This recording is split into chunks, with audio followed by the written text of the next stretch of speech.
You are listening to the Haig MD channel. Nothing on this channel is medical advice. It is for information purposes only, and before you make any changes, or if you need advice, call your own doctor. Hi everybody, Melissa Haig MD at the Haig MD channel. Before I get any further, like, subscribe repeatedly, and share this with all of your friends, and then maybe I'll upgrade my microphone.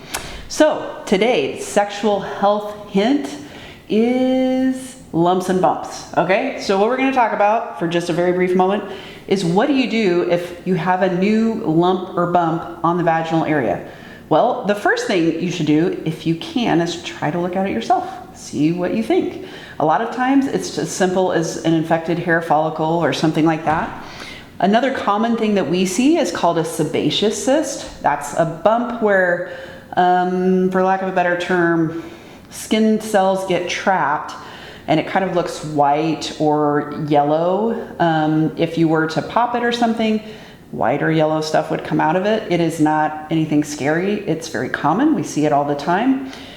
Another thing you can get that's a lump or a bump would be like herpes, but that you usually, if you have herpes already, you know when something is coming. My patients with that tell me, oh yeah, I had burning or sensation that happened beforehand and then the sores came up.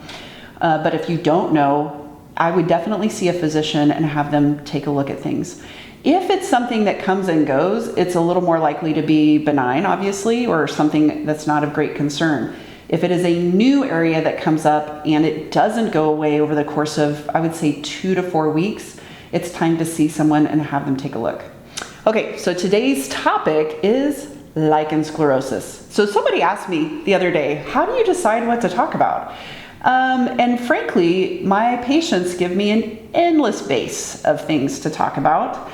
I just kind of see, what am I seeing in the office this week? What would I love for patients to know about something before they come see me, or even after we've talked and they leave and go, now what the heck did she just say? I want to be able to point them to a resource. And this resource, when it comes to lichen sclerosus, these are things that your physician would probably like you to know about it. So what is lichen sclerosus? Well, it's an autoimmune skin condition. What does it look like? It varies, is the short answer. But the typical early symptoms of lichen sclerosus are a burning sensation or an itching sensation. So it is often misdiagnosed as a yeast infection because a woman calls the office and says, I have a yeast infection. I know that's what it is because I'm burning and itching. A physician prescribes her an anti-yeast medication and maybe they get a little placebo effect, meaning maybe it feels better for just a short period of time. Or maybe they did have a touch of yeast because the lichen sclerosus causes skin breakdown, and we'll talk about that in a minute, and maybe the yeast part got better, but the actual cause of their itching and irritation certainly is not going to go away with a round of diflucan or fluconazole.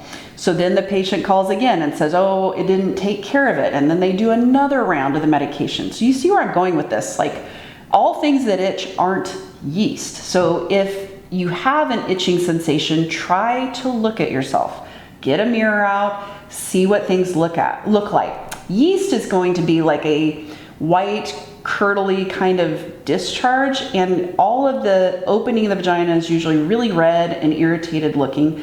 It is much more common to have a yeast infection if you have diabetes, or pregnancy can increase the risk a little bit, or maybe you work out a lot and you wear your workout clothes after you've worked out and they're all wet and sweaty and gross, and that just creates an environment that encourages the growth of yeast.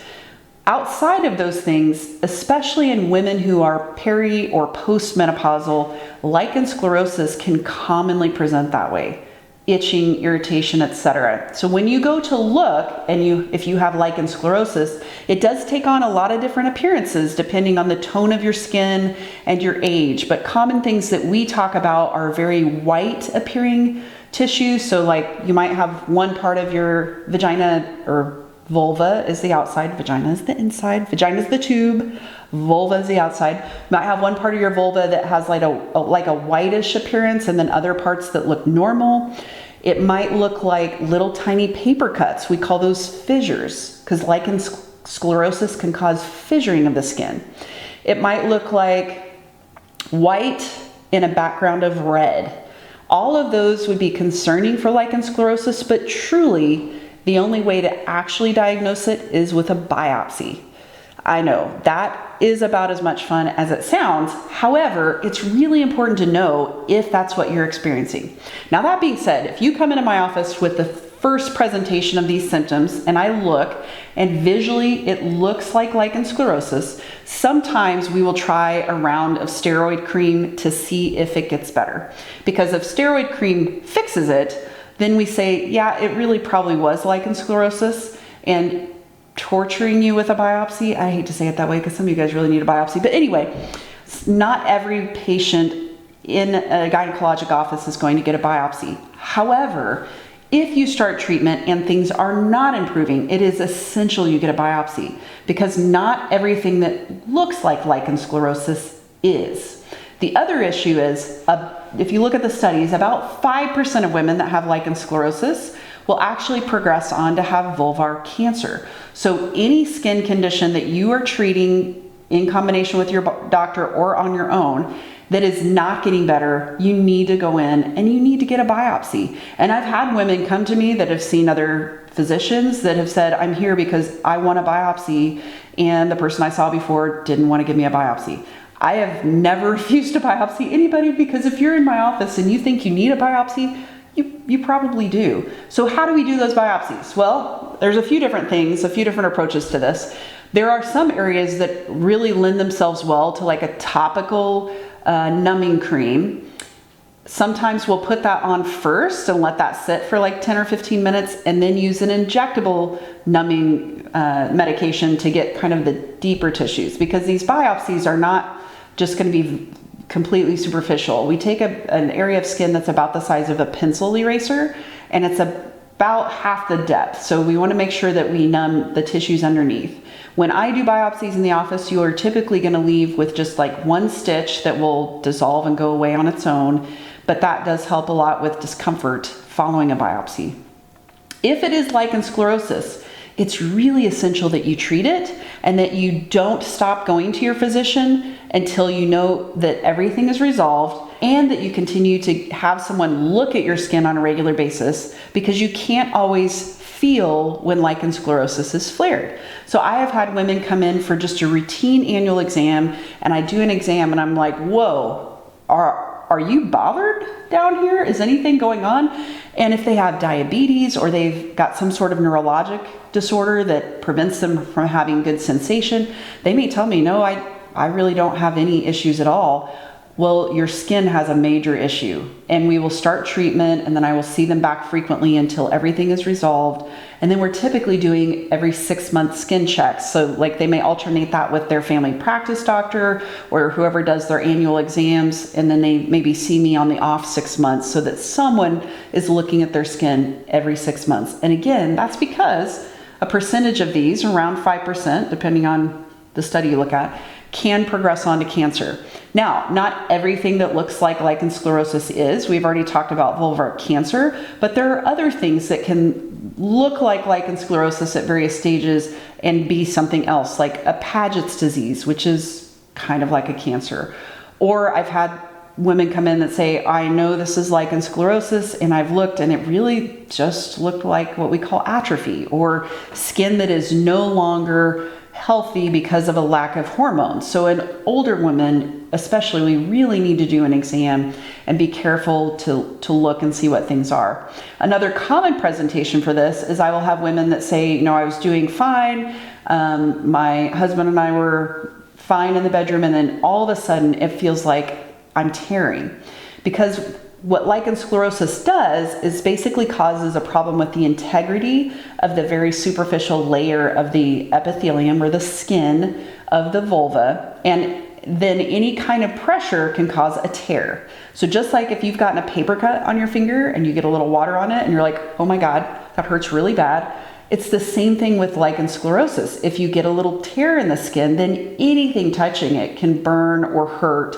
And then the problem is, if you don't treat that quickly, over time, that little tiny tear, or what seems to be like a paper cut in a really bad place, can become what we call a chronic fissure, where it just seems like no matter how much we treat, that area, we cannot get it to heal. And sometimes with those, we have to go in and do a resection where we cut that area out and let it heal again. So the best way to fix a chronic fissure is don't get a chronic fissure. So the first time you notice discomfort, maybe try some things at home, some coconut oil, maybe it just wasn't adequate lubrication or whatever, but don't go to time 4, 5, or 6 of pain with intercourse or pain with exams or whatever before you get treatment. Before you have an expert take a look at your skin and make sure that you don't have something else going on.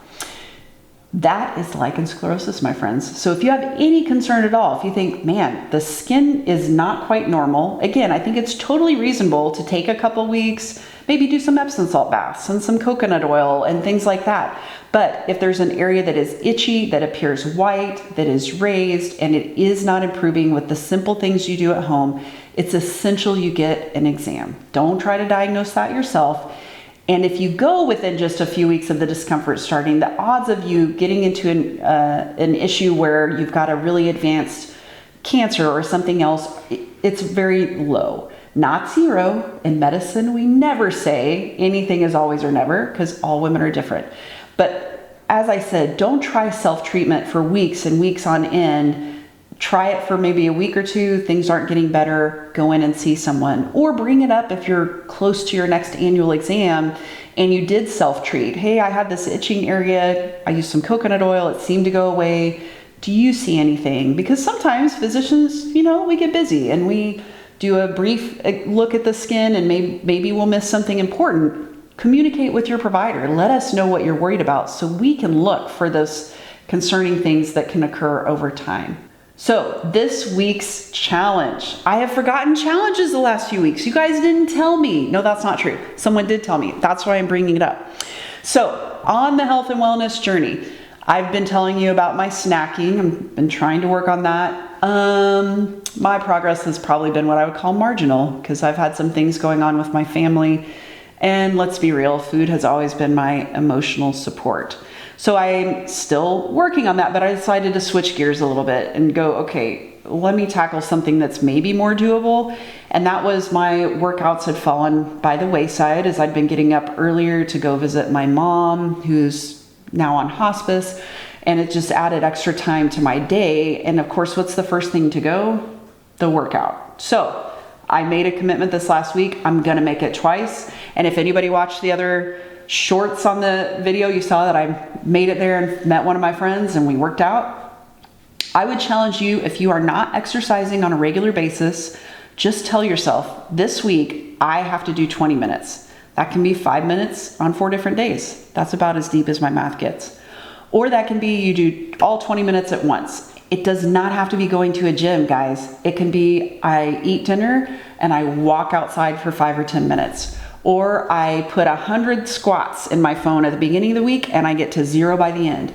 But make some small physical challenge to yourself this week and let's see how you do. That's all I have for you guys today. If you have any questions, things you want me to talk about, put them in the comments. It has, as always, been a pleasure. Love out loud, live on purpose.